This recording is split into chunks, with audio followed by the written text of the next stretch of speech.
Et je vais vous expliquer comment est constitué le cube. Il est fait de trois types de pièces. Il y a les pièces centrales, les pièces arêtes et les pièces coins. Les pièces centrales, elles sont d'une seule couleur. Il y en a une par face. Les pièces arêtes sont de deux couleurs et les pièces coins sont de trois couleurs. Les pièces centrales, elles sont fixes. C'est-à-dire que la blanche est toujours en face de la jaune, la rouge est toujours en face de l'orange et la bleue toujours en face de la verte. C'est impossible, même en défaisant le cube, que la bleue se retrouve en face de la rouge, par exemple. Non, la bleue toujours en face de la verte. Ça, déjà, pour commencer, c'est important de savoir ça. Bon, alors maintenant, on va un peu parler des mouvements du cube. Hein, comme vous savez, un cube, on peut un peu le bouger dans tous les sens. Donc, pour s'y retrouver, on a donné un nom à chaque mouvement. Alors, on va tenir le cube comme ça, c'est-à-dire avec une face en haut, une face vers l'avant et les faces comme ça sur les côtés. Pas comme ça, donc comme ça. Alors, on a donné déjà un nom à chaque face. Il y a la face H, hein, la face du haut, H, la face avant A, la face de droite D, et la face de gauche G. La face du bas, on peut appeler B, la face arrière, on peut l'appeler AR, mais sans la face arrière, on s'en sert pas. Donc, maintenant, pour les mouvements. Si on regarde par exemple la face avant, ça, quand je vous dirai A, ça voudra dire qu'on va faire tourner cette face. Mais dans quel sens est-ce qu'on la fait tourner? Donc si je vous dis A+, ça voudra dire qu'on fait ça. Si je vous dis A-, ça voudra dire qu'on fait ça. Jusque là, ça va? Pas trop compliqué. A+, parce que plus c'est dans le sens des aiguilles d'une montre. Et moins parce que c'est dans le sens inverse. Ça marche aussi pour les autres faces. H, la face du haut, donc H+, comme ça, H-. D+, si je me place comme ça en regardant la face dans ce sens-là, donc D+, et D-. G+, et G-. Alors vous avez remarqué, quand c'est D+, je la fais aller comme ça, vers l'arrière, mais quand c'est G+, je la fais venir comme ça, vers l'avant. C'est logique, hein, c'est parce que quand je regarde la face comme ça, en me mettant ici, en regardant comme ça, quand je dis plus, ça tourne bien dans le sens des aiguilles d'une montre. Pareil, quand je dis G+, ça tourne bien dans le sens des aiguilles. Et maintenant, à la face du bas, B+, eh bien, il faut quand même se placer comme si on la regardait en face. Et B+, donc ça sera ça. Donc, si je vous dis B+, vous faites ça. Et B-, vous faites ça. Maintenant, si je vous dis A2, A2, vous faites faire un demi-tour à la face avant. Donc ça, c'est A2. H2, comme ça. G2, comme ça. Et D2, comme ça. Et donc, vous pouvez la tourner, bien sûr, dans n'importe quel sens, hein, parce que je la tourne comme ça ou comme ça, au final, ça revient au même. Donc voilà pour les noms des mouvements. Alors maintenant que vous connaissez le nom des mouvements, il faut que vous sachiez ce qu'est un algorithme.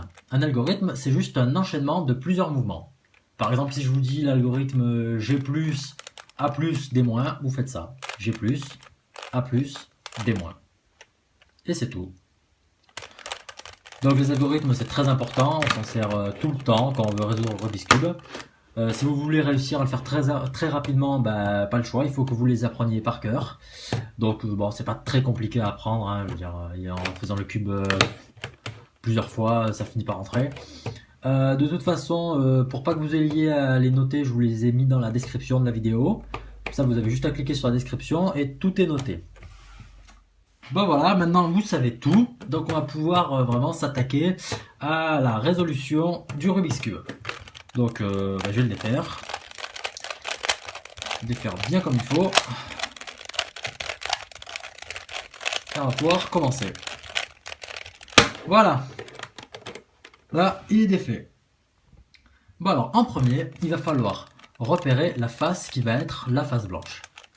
Donc, on cherche le centre blanc, il est ici.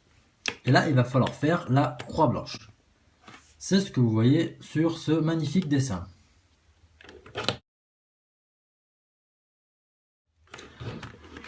Donc, Pour faire la croix blanche, il faut remonter les pièces arêtes qui contiennent du blanc là-haut. Alors pour ça, il n'y a pas de formule, il n'y a pas de méthode, hein, il faut juste s'entraîner. C'est peut-être un peu difficile à voir au début, mais vraiment, c'est pas très compliqué. Donc je cherche des pièces qui contiennent du blanc. Il y en a une ici, par exemple, donc je la remonte là-haut. Il y en a une autre ici, je la remonte là-haut. Il y en a une autre là. Le problème, c'est que si je la remonte là-haut, elle va bouger une des pièces qui était déjà bien mise.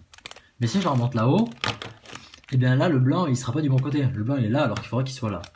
Donc la technique, quand c'est comme ça, c'est que je décale ces pièces-là dans ce sens-là. Comme ça, je peux remonter celle-là.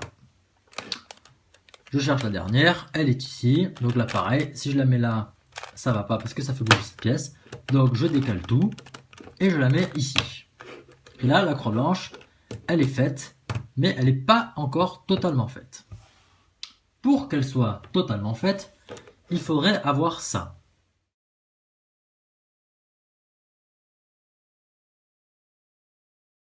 Sauf que là, on n'a pas ça, puisque les pièces ne sont pas en face de la bonne couleur.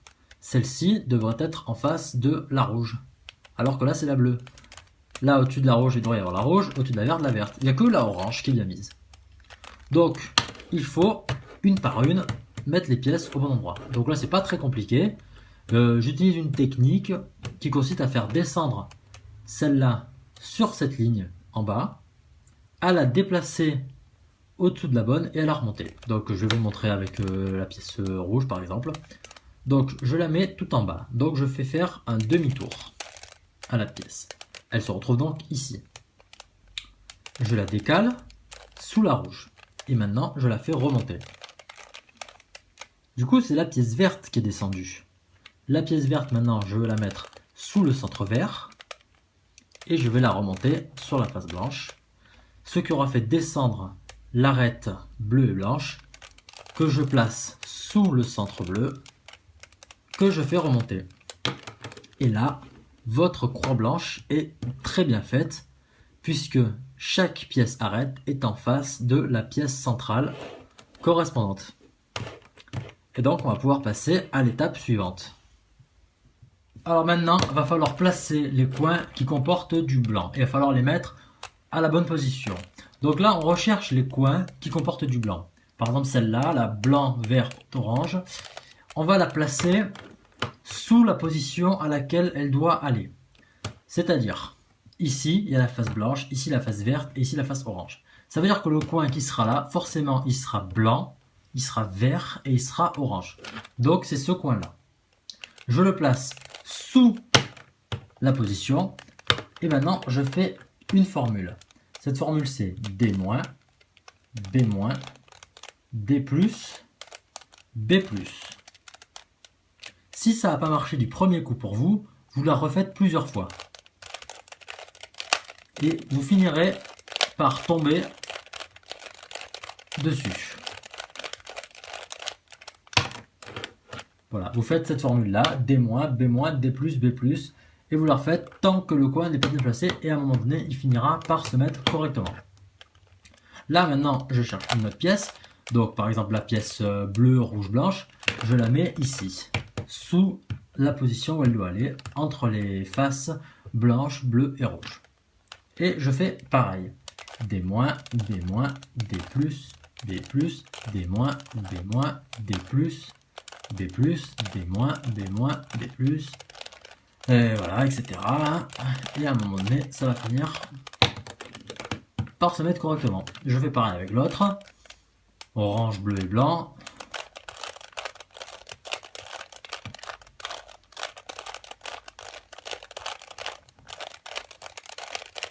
Voilà. La dernière, maintenant, elle est là.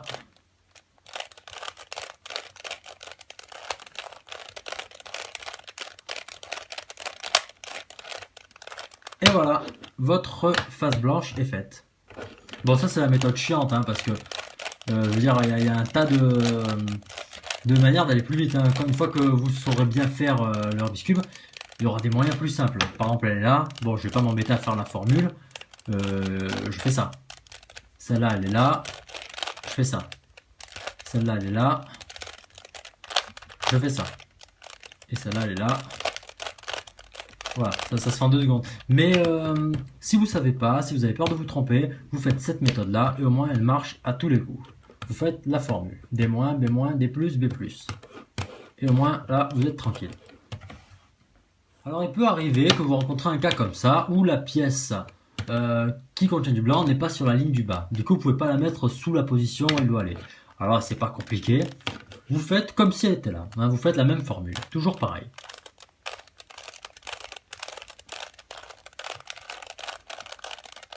Et voilà, elle finit par se placer quand même. Elle s'oriente toute seule. Voilà. Et donc là, votre face blanche est faite et ça forme des T. Comme vous pouvez le voir sur l'image. Maintenant que votre face blanche est bien faite, il va falloir faire la deuxième ligne ou la deuxième couronne. Pour ça, vous allez retourner votre Rubik's Cube pour que la face blanche soit dessous. Donc ça vous donne ça.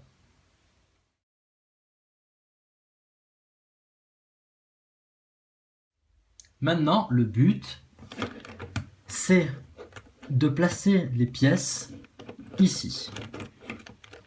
Vous devez donc repérer les pièces et les placer au bon endroit. Alors pour ça, il y a une formule. Soit vous voulez que cette pièce-là aille vers la gauche, soit vous voulez qu'elle aille vers la droite. Ici, il faut la mettre à gauche. Parce que rouge est au-dessus de rouge, et le bleu qui est là va venir là, à côté du bleu. En fait, le but, c'est d'avoir ça. C'est de la faire aller ici. Donc je vais vous montrer comment on fait. Donc où était? Elle était là. Donc maintenant on va la faire aller à droite. On fait comme ça. Je vais vous expliquer les formules après, ne vous inquiétez pas. Donc, elle est où ma pièce? Elle est là. Pour commencer, vous mettez la couleur qui est là, au-dessus de la couleur qui lui correspond. Donc là c'est rouge, ça va au-dessus de rouge. Vous faites pas comme ça. C'est pas le bleu qui est là qui doit être au-dessus du bleu, c'est le rouge qui est ici, qui doit être au-dessus de la pièce centrale rouge. Et maintenant, vous allez devoir choisir entre ces deux possibilités. Soit vous voulez la faire aller à gauche, soit vous voulez la faire aller à droite.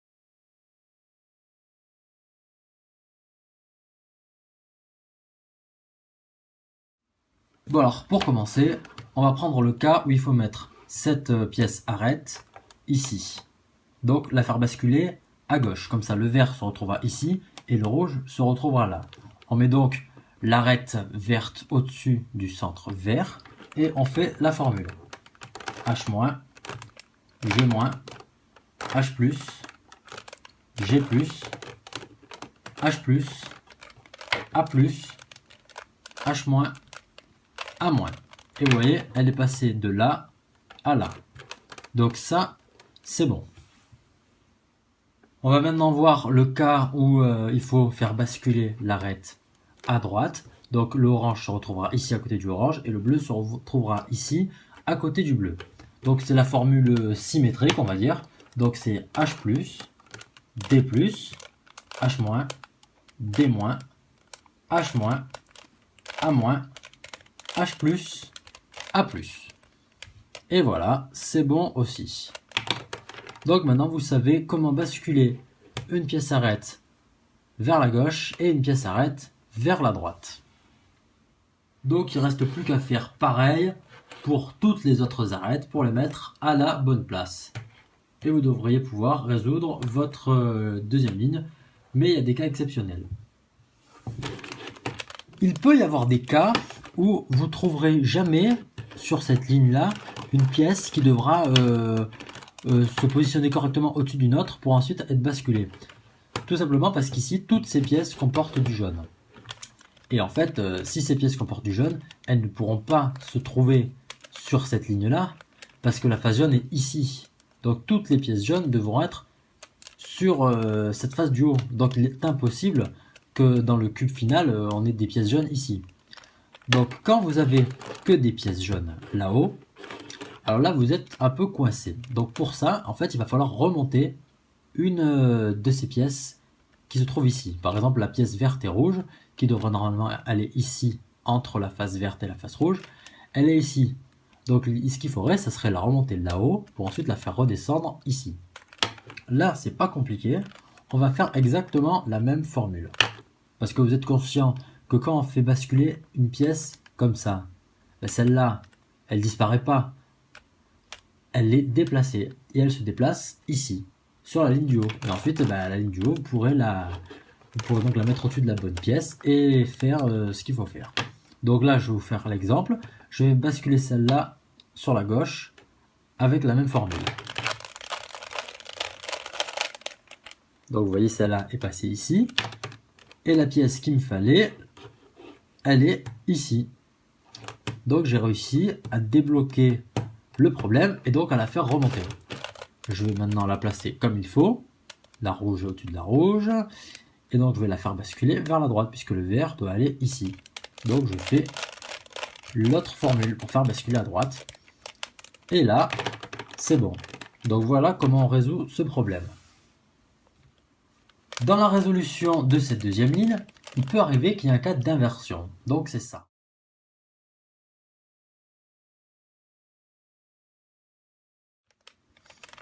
Quand ça arrive, eh bien, il y a une formule pour retourner cette pièce, qui est bien placée, mais qui est mal orientée.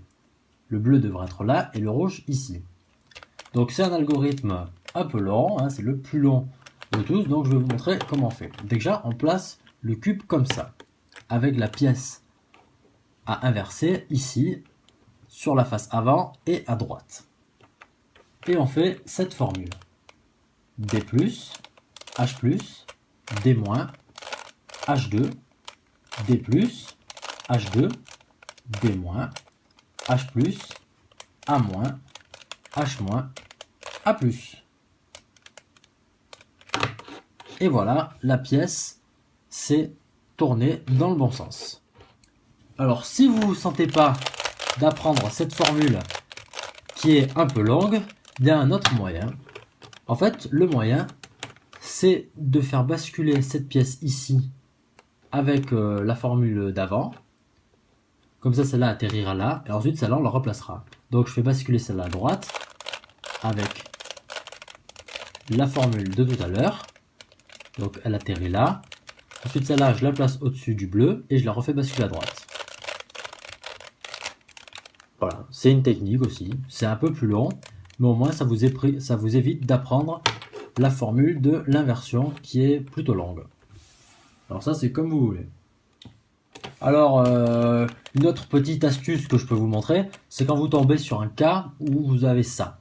Vous avez une pièce ici, orange-orange, donc la ligne orange est bonne, sauf que là, ça devrait être le vert, et là, ça devrait être le bleu. Donc, ces deux pièces-là sont inversées. Au lieu de faire basculer cette pièce-là pour la remonter, ensuite replacer l'autre, moi, je vous conseille juste de faire ce petit enchaînement-là. Vous placez votre cube comme ça, avec ça à droite, et vous faites des demi-tours. Demi-tour à droite, demi-tour en haut, demi-tour à droite, demi-tour en haut, demi-tour à droite. Et voilà, les pièces sont bien placées.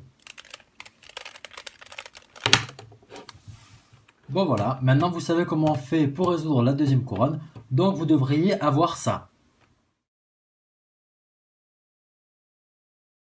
Et maintenant, on va pouvoir passer à l'étape suivante, c'est-à-dire commencer à faire la face du haut. Donc déjà, il va y avoir plusieurs cas possibles maintenant. Là, moi j'ai un point jaune, mais peut-être que vous n'avez pas que un point jaune. Peut-être que vous avez un J jaune, peut-être que vous avez une barre jaune, ou peut-être que vous avez déjà une croix jaune. Donc en fonction de ces possibilités, vous allez devoir choisir. Donc si vous avez